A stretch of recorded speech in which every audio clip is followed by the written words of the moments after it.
اس کا مطلب یہ ہے کہ بھارت میں اپرچونٹیز جو ہیں وہ لوگوں کو مل رہی ہیں. بہت سارے ایسے بزنس مین دوستوں سے ملاقات ہوئی بھارت میں جن کا بھی یہ خیال ہے کہ بھئی اب کینیڈا میں، امریکہ میں، ان کے پاس کینیڈا کی، امریکہ کی شہریت ہے، وہ یہ کہتے ہیں کہ اب ہمیں بھارت میں بزنس کی زیادہ اپرچونٹیز ہے.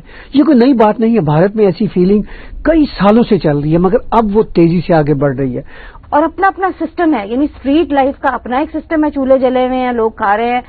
ریسٹورینٹ کے اندر چلے جائیں تو اور کانسیپٹ ہے. پھر اب آپ لگژریز کی طرف چلے جائیں تو ایکسٹرا آرڈنری لگژریز ہیں. یعنی ہر فولڈ آف سوسائٹی اپنے اپنے سسٹم کے اندر کام کر رہا ہے. یہ بہت بڑی بات ہے. یہ بڑی آپ نے اہم اس میں بات کی کہ جو مجھے بھی بھارت میں جنتا کے اندر، گلیوں میں، سڑکوں کے اندر جو کنٹینٹنیس کا ایک رویہ ہے وہ بڑا نظر آیا کہ لوگ اپنے حال میں مست ہیں اور خوش قسمت ہے. کسی نے کہا تھا، کسی رائٹر نے، غالباً واصف علی واصف کا ایک جملہ ہے، اچھا جملہ ہے، کہ خوش قسمت وہ ہے جو اپنی قسمت پہ خوش ہو. تو وہ جو کنٹینٹنس ہے وہ نظر آئی. اسٹرگل بھی اس کے ساتھ چل رہی ہے، آگے بڑھنے کا جذبہ بھی چل رہا ہے، اور لوگ کنٹینٹ ہیں کہ بھئی جو کچھ ہے وہ ٹھیک ہے، ہمیں ان حالات کے ساتھ.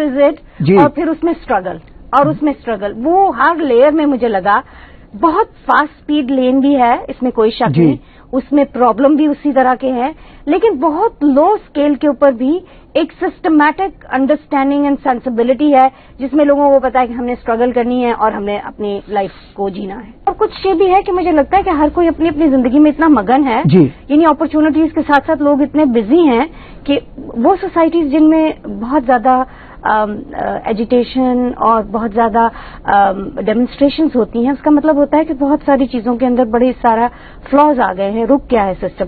وہاں لگتا ہے کہ سسٹم چل رہا ہے، اس لیے نو بڈی از دیٹ مچ بادرڈ کہ ٹھیک ہے سسٹم تو چل رہا ہے نا. قوم کی ضرورت ہے سر. 2.5 کروڑ بچہ آپ کے ملک کا مال نرش ہے.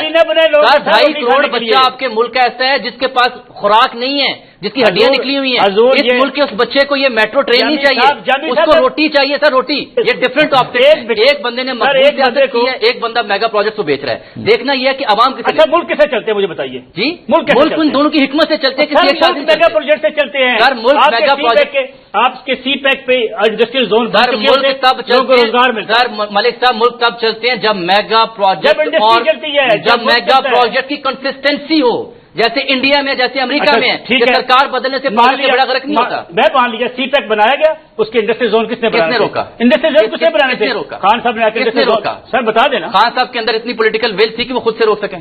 انڈسٹریل زون کس نے روکے مجھے بتائیں. سر میں پوچھ رہا ہوں آپ سے، کیا کسی گورنمنٹ کی اتنی ہمت ہے، کسی گورنمنٹ کی اتنی ہمت ہے کہ اتنے بڑے میگا پروجیکٹ کو روک دے؟ سر کسی نے ہاتھ پکڑ کے روکا تھا؟ سر مجھے بتائیں نا، میں سوال پوچھ رہا ہوں. کسی نے روکا تھا؟ اچھا اورینٹ ٹرین پشاور میں کیوں بنائی تھی؟ سر میں کہہ رہا ہوں میٹرو کیوں بنائی تھی بتائیں نا. میں آپ سے کچھ سوال پوچھ رہا ہوں کہ پروجیکٹ کی کنسسٹنسی از دا تھنگ جو لے کے چلتے کسی قوم کو، ادروائز چلتے ہیں جو عوام بائے کریں. کو جو یہ بیانیاں بتا دوں جیتنے والا سر آپ لہراتے ہیں جی امریکہ کو اب نو کرتے ہیں، پاپولر بیانیاں ہیں. Absolutely not. ووٹ ملتے ہیں. آپ نہیں دیکھتے کہ آپ کی خارجہ پالیسی کتنی متاثر ہوتی ہے. آپ کہتے ہیں ہم کوئی غلام ہیں، ووٹ ملتے ہیں. پاپولر بیانی ہے. آپ کہتے ہیں جی ہم اینٹ سے اینٹ بجا دیں گے، ان کو جیلوں میں پھینکیں گے. پاپولر بیانیاں ووٹ ملتے ہیں. سر ملک کے ساتھ خدا کے لیے سنسیئرٹی کے ساتھ دیکھیں، ملک کو ترقی پہ آگے لے جانے کے لیے آپ نے ڈیولپمنٹ کرنی ہوتی ہے، آپ نے بڑے منصوبے لے کے آنے ہوتے ہیں، آپ نے انویسٹمنٹ لے کے آنی ہوتی ہے، آپ نے انڈسٹری چلانی ہوتی ہے، آپ نے ایکسپورٹ بڑھانی ہوتی ہے. اگین ایک آخری جملہ میں اعتراض پہ جتنے میگا پروجیکٹ مالک صاحب گنوا رہے ہیں نا، یہ سارے قرض کے ہیں. اچھا بتائیں کیا ہم نے اپنی اکانومی کو اس حد تک لے گئے تھے کہ ہم میگا پروجیکٹ انویسٹمنٹ جو آتی ہے انڈر دی سی، اگر انڈیا میں انڈر دی سی اگر انڈیا میں ایک ٹرین سروس بن رہی ہے تو آئی ایم ایف کے لون سے نہیں بن رہی، وہ دوست مالک کے لون سے نہیں بن رہی. اگر حسینہ واجد نے وہاں پہ ایک برج جو دو ریورس کو کنیکٹ کرتا ہے اس کا افتتاح کیا، سن لیجیے نا، سن لیجیے نا، اگر اس نے افتتاح کیا تو اس نے آئی ایم ایف کو بلایا کہ آپ نے ایک زمانے میں مجھے اس کا قرض دینے سے منع کیا تھا، آج میں آپ کو بلا کے بتا رہی ہوں کہ میں نے اپنی جی ڈی پی گروتھ سے یہ روپیہ کمایا اور میں بنا رہی ہوں. تو امید ہے کہ یہ ویڈیو آپ کو ضرور پسند آیا ہوگا. ویڈیو پسند آیا تو ویڈیو کو لائک کرنا نہ بھولیں. ساتھ میں اگر آپ نے ابھی تک چینل کو سبسکرائب نہیں کیا ہے تو چینل کو سبسکرائب کر کے بیل کے آئیکن پہ کلک کر دیں تاکہ آپ کو ہر ویڈیو کی نوٹیفیکیشن سب سے پہلے مل جائے. ساتھ میں ایسی ہی بھوشیہ میں ویڈیو دیکھنے کے لیے آپ اس چینل کو سبسکرائب کر سکتے ہیں. بھارت اور پاکستان سے ریلیٹڈ اور لیٹسٹ نیوز اور لیٹسٹ اپڈیٹ کے لیے آپ اس چینل کو فالو کریں.